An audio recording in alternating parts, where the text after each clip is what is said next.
નમસ્કાર દોસ્તો, સ્વાગત છે તમારું તમારી પોતાની YouTube channel GK by M K sir Gujarati GK પર. મિત્રો, આજે આપણા વિડીયોમાં 23 જુલાઈ 2026ના 15 મોસ્ટ આઈએમપી ટોપિકને કવર કરીશું અને દરેક ટોપિકના પરીક્ષાલક્ષી મુદ્દા પણ જાણીશું. તો પૂરો વિડીયો બહુ ધ્યાનથી જોજો.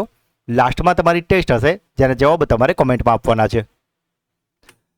સાથે જ મિત્રો, આ ગુજરાતની એકમાત્ર ચેનલ છે કે જ્યાં દરરોજ સવારે 8 વાગે 20 મિનિટ જેટલા નાનકડા વિડીયોમાં રોજના 15 મોસ્ટ આઈએમપી ટોપિક તમને ડિટેલમાં કવર કરાવીએ છીએ અને સાથે તમને ડેઇલી, વીકલી અને મંથલી રિવિઝન પણ કરાવીએ છીએ. તો જે મિત્રો ચેનલને રેગ્યુલર ફોલો કરશે તેઓ કોઈ પણ કોમ્પિટિટિવ એક્ઝામની તૈયારી કરે છે તેમાં કરંટ અફેર્સ બાબતે તમારે બીજું કશું જ જોવાની જરૂર નહીં પડે. તો મિત્રો, જો હજુ સુધી ચેનલને સબસ્ક્રાઇબ ના કરી હોય તો પ્લીઝ જલ્દીથી કરી લો. તો ચલો વિડીયો સ્ટાર્ટ કરીએ.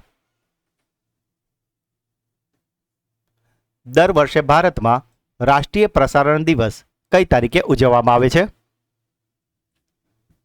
તો મિત્રો, આજે રાષ્ટ્રીય પ્રસારણ દિવસ એટલે કે નેશનલ બ્રોડકાસ્ટિંગ ડે છે તે દર વર્ષે ઉજવવામાં આવે છે 23 જુલાઈના રોજ.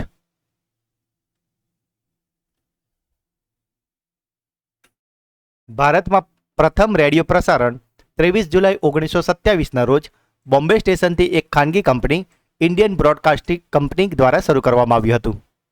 બ્રિટિશ સરકારે 1930માં આ સેવાને પોતાના નિયંત્રણમાં લઈ લીધી અને તેનું નામ રાખ્યું ભારતીય રાજ્ય પ્રસારણ સેવા. ત્યારબાદ 8 જૂન 1936ના રોજ આ સેવાનું નામ ફરીથી બદલીને કરાયું ઓલ ઇન્ડિયા રેડિયો અને લાસ્ટમાં 1957માં ઓલ ઇન્ડિયા રેડિયોનું પણ સત્તાવાર રીતે નામ ચેન્જ કરીને કરાવી દેવાયું આકાશવાણી. અને મિત્રો, આજે આકાશવાણી નામ છે તે પ્રસિદ્ધ કવિ સુમિત્રા નંદન પંતના સૂચન પરથી મુકાયું હતું. વર્તમાનમાં તે દેશના લોકસેવા પ્રસારક પ્રસાર ભારતી હેઠળ સંચાલિત છે અને તેની સ્થાપના પ્રસાર ભારતી અધિનિયમ 1997 હેઠળ થઈ હતી. તો મિત્રો, તમે જે આકાશવાણી નામ સાંભળ્યું છે ને, એનું જૂનું નામ ઓલ ઇન્ડિયા રેડિયો, એના પહેલાં એનું નામ હતું ભારતીય રાજ્ય પ્રસારણ સેવા અને એના પહેલાં એની શરૂઆત થઈ ત્યારે એનું નામ હતું ઇન્ડિયન બ્રોડકાસ્ટિંગ કંપની. ભારતીય સ્વતંત્રતા સંગ્રામના નેતા બાલ ગંગાધર તિલક ની જન્મ જયંતિ દર વર્ષે કઈ તારીખે ઉજવવામાં આવે છે? તો મિત્રો, જ્યારે તમે નાના હતા, આપણે બધા નાના હતા અને સમાજ વિદ્યાની બુક ભણતા હતા ત્યારે આમના વિશે દરેકે વાંચ્યું જ હશે અને તમે બધા આમનેથી પરિચિત જ હશો. તો આ જે બાલ ગંગાધર તિલકજી છે તેમની જન્મ જયંતિ દર વર્ષે ઉજવવામાં આવે છે 23 જુલાઈના રોજ. લોકમાન્ય બાલ ગંગાધર તિલકનો જન્મ 23 જુલાઈ 1856ના રોજ મહારાષ્ટ્રના રત્નગીરીમાં થયો હતો અને તેમને આધુનિક ભારતના નિર્માતાઓમાંથી એક માનવામાં આવે છે. મિત્રો, જે વારંવાર પરીક્ષામાં પ્રશ્ન પૂછાય છે એ છે કે એમને કયું સ્લોગન આપ્યું હતું, એટલે કે કયો નારો.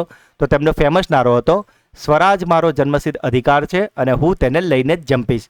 મિત્રો, આ ઐતિહાસિક નારો આપ્યો હતો બાલ ગંગાધર તિલકે. મિત્રો, આ પ્રશ્ન પરીક્ષામાં વારંવાર પૂછવામાં આવતો હોય છે. મિત્રો, તેમણે બ્રિટિશ શાસન સામે જનજાગૃતિ ફેલાવવા માટે 2 પ્રસિદ્ધ સમાચાર પત્રો શરૂ કર્યા હતા કે જેમાં એક હતું અંગ્રેજીમાં જેનું નામ હતું મરાઠા અને બીજું હતું મરાઠીમાં તેનું નામ હતું કેસરી.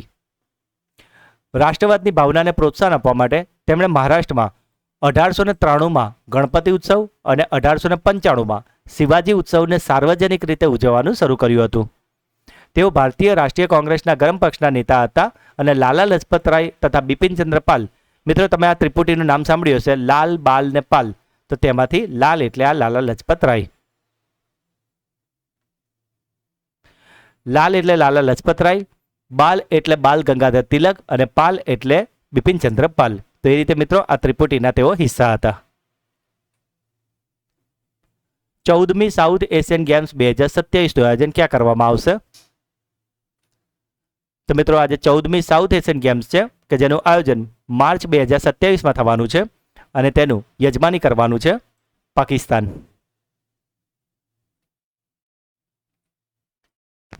વર્ષ 2027માં આયોજિત થનારી સાઉથ એશિયન ગેમ્સ એટલે કે દક્ષિણ એશિયાઈ રમતોત્સવની આ 14મી આવૃત્તિ છે કે જેની યજમાની સત્તાવાર રીતે પાકિસ્તાનને સોંપવામાં આવી છે.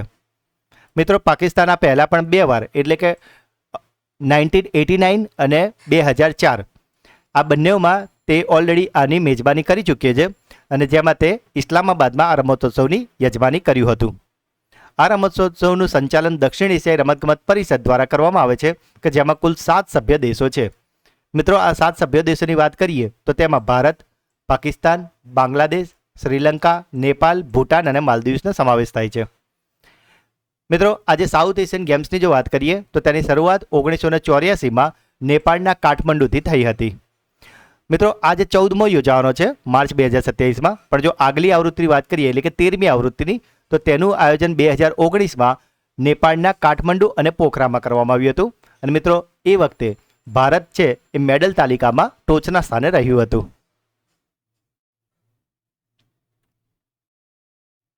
ઓસ્ટ્રેલિયાની બિગ બેશ લીગની ઓપનિંગ મેચની યજમાની ભારતનું કયું શહેર કરશે? તો મિત્રો, આજે ઓસ્ટ્રેલિયાની BBL છે, એટલે કે જેમ આપણા ત્યાં હોય છે IPL, બસ એ જ રીતે આ છે ત્યાંની BBL, એટલે કે બિગ બેશ લીગ. અને તેની જે ઓપનિંગ મેચ છે ને એની યજમાની કરવાનું છે ભારતનું ચેન્નઈ. મિત્રો, જો હજુ સુધી વિડીયોને લાઇક ના કર્યો હોય તો પ્લીઝ જલ્દીથી કરી લો. હજુ ચેનલ પર નવા છો અને સબસ્ક્રાઇબ કરવાનું બાકી છે તો અત્યારે જ જલ્દીથી કરી લો. અમેરિકા અને કયા દેશની સેના વચ્ચે અભ્યાસ ટાઈગર લાઇટનિંગ 2026 શરૂ થયો છે? તો મિત્રો, આ જે સૈન્ય કવાયત છે જેનું નામ છે ટાઈગર લાઇટનિંગ 2026, તે શરૂ થયો છે અમેરિકા અને બાંગ્લાદેશની વચ્ચે. બેલ્જિયમ ગ્રેન્ડ પ્રિક્સ 2026નો ખિતાબ કયા મર્સિડીઝ ડ્રાઈવરે જીત્યો છે? તો મિત્રો, આજે બેલ્જિયમ ગ્રેન્ડ પ્રિક્સ 2026 છે તેને જીતી લીધું છે કિમ એન્ટોનેલીએ.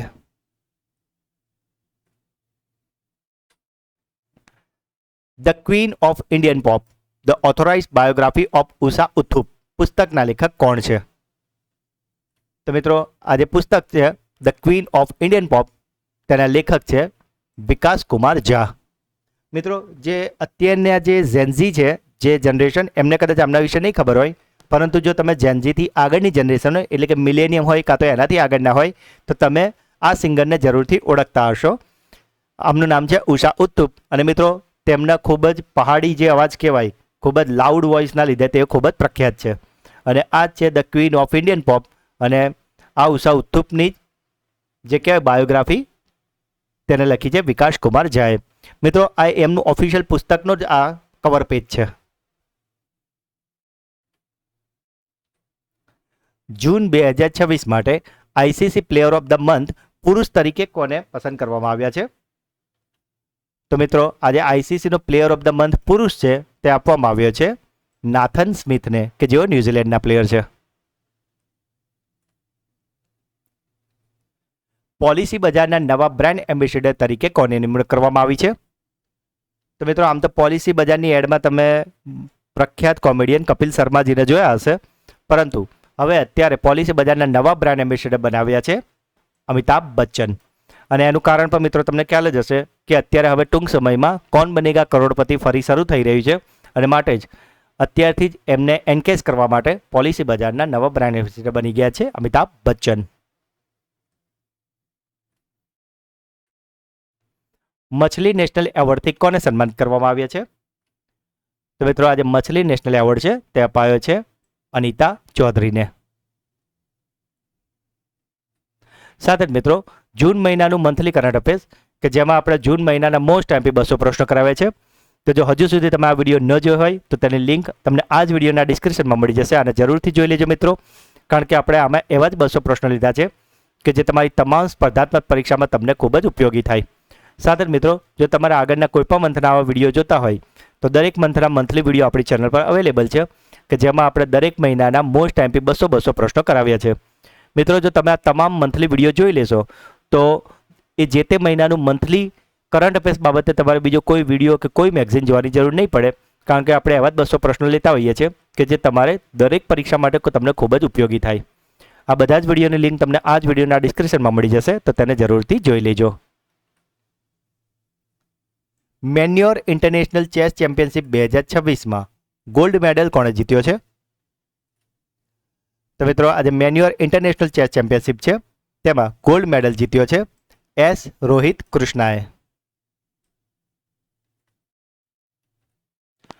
79માં લોકાર્નો ફિલ્મ ફેસ્ટિવલમાં lifetime achievement award Pardo alla કરિયારાથી કોને સન્માનિત કરવામાં આવ્યા છે? તો મિત્રો, આજે લાઈફ ટાઈમ અચીવમેન્ટ એવોર્ડ છે તે અપાયો છે જેમ્સ ગ્રેને. મિત્રો, 2024નો જે લાઈફ ટાઈમ એચિવમેન્ટ એવોર્ડ હતો તે આપણા બોલિવૂડના અભિનેતા શાહરૂખ ખાનને અપાયો હતો.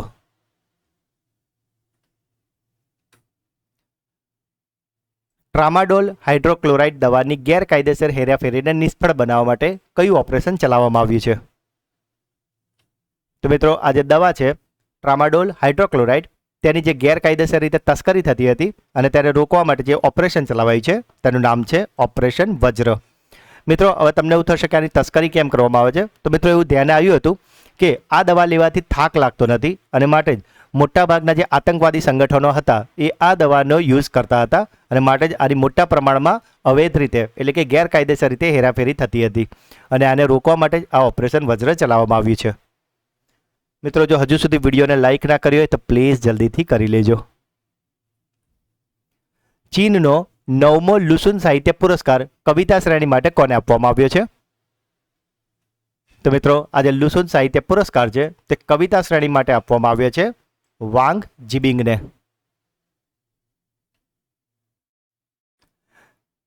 જિયાંગસુ પ્રાંતના 56 વર્ષીય વાંગ જીબિંગે આ પ્રતિષ્ઠિત પુરસ્કાર જીત્યો છે કે જે વ્યવસાય એક ફૂડ ડિલિવરી રાઇડર છે અને ઇન્ટરનેટ પર ડિલિવરી પોએટના નામથી તેઓ પ્રખ્યાત છે. મિત્રો ફરીથી હવે તમે ઇમેજ જોઈ એટલે તમને ખ્યાલ આવશે. જો આપણા ત્યાં જે સ્વિગી ઝોમેટોવાળા ફરતા હોય છે ને આ રીતે પાછળ થેલો રાખીને, તો બસ આ એ જ રીતે આ જે ચીન છે ત્યાં એ આ ફૂડ ડિલિવરીનું કામ કરે છે અને સાથે જ તેઓ કવિતાઓ પણ લખે છે અને માટે જ મિત્રો તેમને ડિલિવરી પોએટના નામથી તેઓ ત્યાં પ્રખ્યાત છે. તેમણે આ પુરસ્કાર 15 જુલાઈ 2026ના રોજ જાહેર કરેલ તેમની પ્રસિદ્ધ કવિતા જેનું નામ હતું લો ફ્લાઇટ તેના માટે આપવામાં આવ્યો છે. મિત્રો આજે લો ફ્લાઇટ એમણે કવિતા લખી હતી એ એમણે 2024માં પ્રકાશિત કરી હતી, પરંતુ તેના માટે તેમને એવોર્ડ અત્યારે 2026 જુલાઈમાં અપાયો છે. આ સંગ્રહની કવિતાઓ ચીનની તીવ્ર ગીગ ઇકોનોમીમાં કામ કરતા ડિલિવરી કર્મચારીઓના દૈનિક સંઘર્ષ, માનસિક દબાણ, સ્થિતિસ્થાપકતા અને આશાઓને દર્શાવે છે. મિત્રો આ ગીગ ઇકોનોમી એટલે તમને ખ્યાલ જ હશે જે આ રીતે ડિલિવરી બોયનું કામ કરતા હોય છે અને એ જે આખું બિઝનેસ છે જેમાં સ્વિગી, ઝોમેટો, બ્લિંકિટ વગેરે તમે જાણતા હોય છે, તો આ બધું આપણી ગીગ ઇકોનોમી કહેવાતું હોય છે. અને મિત્રો તમે જાણો છો કે અત્યારે ખૂબ જ એક રેસ લાગી છે કે ફક્ત 10 મિનિટમાં ડિલિવરી થઈ જાય કે 15 મિનિટમાં તમે જે પણ ઓર્ડર કરો એ તમારે ઘેર આવી જાય, પરંતુ આના માટે સૌથી વધારે જે ઘર્ષણ અને દબાણની સ્થિતિ અનુભવતા હોય ને એ આ ગીગ રાઇડર હોય છે મિત્રો. અને દિલ્હીમાં તો એવું પણ જાણવા મળ્યું હતું કે ઘણા બધા લોકો અકસ્માત એમાં મૃત્યુ પણ પામતા હોય કારણ કે એમને ઇન ટાઈમ ડિલિવરી કરવાની હોય છે અને માટે જે દોડાદોડમાં ઘણા બધાના એક્સિડન્ટ બી થતા હતા. અને મિત્રો એના લીધે તેઓ જે માનસિક દબાણ અને એ બધામાં જે દૈનિક સંઘર્ષ કરતા હોય છે તેને જ આ કવિતામાં સામેલ કરવામાં આવ્યા હતા. લુસુન સાહિત્ય પુરસ્કારની વાત કરીએ તો તેમની સ્થાપના વર્ષ 1996માં આધુનિક ચીની સાહિત્યના જનક માનવામાં આવતા લેખક લુસુનની સ્મૃતિમાં કરવામાં આવી હતી. ચીન લેખક સંઘ દ્વારા સંચાલિત આ સર્વોચ્ચ સાહિત્ય સન્માન દર 4 વર્ષમાં એકવાર કુલ 7 શ્રેણીમાં આપવામાં આવે છે કે જેમાં કવિતા, ટૂંકી વાર્તા, નિબંધ વગેરેનો સમાવેશ કરાય છે. કઈ જગ્યાએ અત્યાધુનિક શીખ મ્યુઝિયમનો શિલાન્યાસ કરવામાં આવ્યો છે? તો મિત્રો આજે એકદમ આધુનિક ટાઈપનું શીખ મ્યુઝિયમ છે તેનો શિલાન્યાસ કરવામાં આવ્યો છે કુરુક્ષેત્રમાં. તો મિત્રો આ હતા આજના 15 પ્રશ્નો. હવે સમય છે તમારા સુપર ફાસ્ટ ફ્લેશ રિવિઝનનો કે જેમાં ગઈકાલના જે 15 પ્રશ્નો છે તેને એક ફટાફટી ફ્લેશ રિવિઝન કરી લઈએ. ગઈકાલનો પહેલો પ્રશ્ન હતો ભારતના 99માં ગ્રાન્ડ માસ્ટર કોણ બન્યા છે? તો મિત્રો આ 99માં ગ્રાન્ડ માસ્ટર બન્યા છે વી.એસ. રતનવેલ. મિત્રો ઘણી જગ્યા પર વી.એસ. રતનવેલ લખ્યું હોય, ઘણી જગ્યાએ બી.એસ. રતનવેલ લખ્યું હોય, એ ટ્રાન્સલેટના લીધે બરાબર, પણ તમને આ ઓપ્શન જુઓ એટલે કે યાદ આવી જવું જોઈએ કે 99માં ગ્રાન્ડ માસ્ટર છે. લોર્ડ્સ ક્રિકેટ ગ્રાઉન્ડમાં વન ડે સદી ફટકારનારમાં પ્રથમ ભારતીય પુરુષ ક્રિકેટર કોણ બન્યા છે? તો મિત્રો આ બન્યા છે રોહિત શર્મા. તો મિત્રો અહીંયાથી તમારા માટે પહેલો ક્લાસરૂમ ક્વેશ્ચન છે કે અહીંયા આપણે વાત કરી લોર્ડ્સના ક્રિકેટ ગ્રાઉન્ડમાં ફટકારનાર પ્રથમ ભારતીય પુરુષ ક્રિકેટરની. તો તમારો પહેલો ક્લાસરૂમ ક્વેશ્ચન છે કે પ્રથમ મહિલા ક્રિકેટર કોણ છે તેનું નામ તમારે મને કોમેન્ટમાં જણાવવાનું છે. જે મિત્રો ચેનલને રેગ્યુલર ફોલો કરે છે તેમને તો આ જવાબ આવડવો જ જોઈએ.